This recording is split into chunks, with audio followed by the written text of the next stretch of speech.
ലോക്സഭാ തെരഞ്ഞെടുപ്പിൽ ബി.ജെ.പിയിലേക്ക് പോയ ഈഴവ വോട്ടുകളുടെ കണക്കെടുക്കാൻ CPM തയ്യാറെടുക്കുകയാണ്.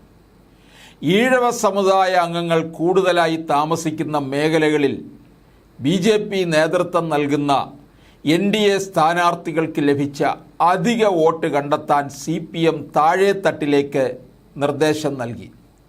എക്കാലത്തും CPM-നോടും CPI-യോടും ആഭിമുഖ്യം പുലർത്തിയിരുന്ന ഈഴവ വോട്ടുകൾ BDJ സ്ഥാനാർത്ഥിയായി SNDP യോഗം വൈസ് പ്രസിഡന്റ് തുഷാർ വെള്ളാപ്പള്ളി കോട്ടയത്ത് മത്സരിച്ചതോടെ BJP-യിലേക്ക് ഒഴുകിയെന്നാണ് CPM നേതൃത്വത്തിൻ്റെ വിലയിരുത്തൽ. കോട്ടയം ലോക്സഭാ മണ്ഡലത്തിൽ വൈക്കം, ഏറ്റുമാനൂർ നിയമസഭാ മണ്ഡലങ്ങളിലാണ് ഈഴവ സമുദായാംഗങ്ങൾ കൂടുതലുള്ളത്. വൈക്കം നിയോജക മണ്ഡലത്തിലെ 156 ബൂത്തുകളിൽ 30 എണ്ണത്തിൽ ഇടതുമുന്നണിയേക്കാൾ തുഷാർ വെള്ളാപ്പള്ളി മുന്നിലാണ്.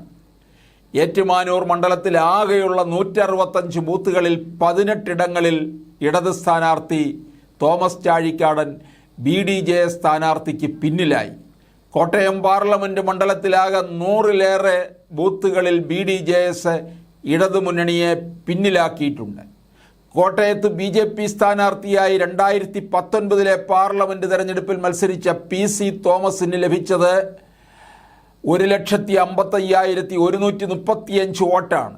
അന്ന് 20-ൽ താഴെ ബൂത്തുകളിലായിരുന്നു BJP മുന്നിലെത്തിയത്. ഇത്തവണ തുഷാർ വെള്ളാപ്പള്ളിക്ക് ലഭിച്ചത് 1,63,605 വോട്ടാണ്. വ്യത്യാസം 8,470 വോട്ട് മാത്രം. ഇത്രയും കുറച്ച് വോട്ടിൻ്റെ വ്യത്യാസമേ ഉള്ളൂ എന്നിരിക്കെയാണ് BJP നിരവധി ബൂത്തുകളിൽ ഇടതുമുന്നണിയെ പിന്നിലാക്കിയത്. ഈ സാഹചര്യത്തിൽ ഈഴവ വോട്ടുകൾ വ്യാപകമായി BJP-യിലേക്ക് ഒഴുകിയെന്നാണ് CPM-ൻ്റെ വിലയിരുത്തൽ. CPM സംസ്ഥാന കമ്മിറ്റി അവതരിപ്പിച്ച പ്രവർത്തന റിപ്പോർട്ടിലും ഈഴവ വോട്ടുകൾ വ്യാപകമായി ചോർന്നതായി വ്യക്തമാക്കിയിരുന്നു. CPM-ൻ്റെ ശക്തി കേന്ദ്രങ്ങളിൽ BJP-ക്ക് ബൂത്ത് ഏജന്റുമാർ ഇല്ലാതിരുന്ന സ്ഥലങ്ങളിൽ പോലും പരമ്പരാഗതമായി പാർട്ടിക്ക് ലഭിച്ചിരുന്ന വോട്ടുകൾ BJP-ക്ക് അനുകൂലമായെന്നാണ് കണ്ടെത്തൽ. തിരുവനന്തപുരം ജില്ലയിലെ BJP-യുടെ വളർച്ചയാണ് CPM-നെ കൂടുതൽ അസ്വസ്ഥതപ്പെടുത്തുന്നത്. ജില്ലയിലെ 2 പാർലമെൻറ്റ് മണ്ഡലങ്ങളിലും വലിയ മുന്നേറ്റമാണ് BJP കാഴ്ചവെച്ചത്. തിരുവനന്തപുരത്ത് 2ാം സ്ഥാനത്തെത്തിയ BJP-ക്ക് ആറ്റിങ്ങലിൽ 15,000-ഓളം വോട്ടുകളുടെ വ്യത്യാസമാണ് ഇടതുമുന്നണിയുമായിട്ടുള്ളത്. തദ്ദേശ സ്വയംഭരണ തെരഞ്ഞെടുപ്പിന് ഇനി 1 വർഷം മാത്രമാണ് ബാക്കി. BJP-യിലേക്ക് പോയ ഈഴവ വോട്ടുകൾ തിരിച്ചു പിടിക്കാനായില്ലെങ്കിൽ പല ജില്ലകളിലും വലിയ തിരിച്ചടി നേരിടേണ്ടി വരുമെന്നാണ് CPM നേതൃത്വത്തിൻ്റെ വിലയിരുത്തൽ.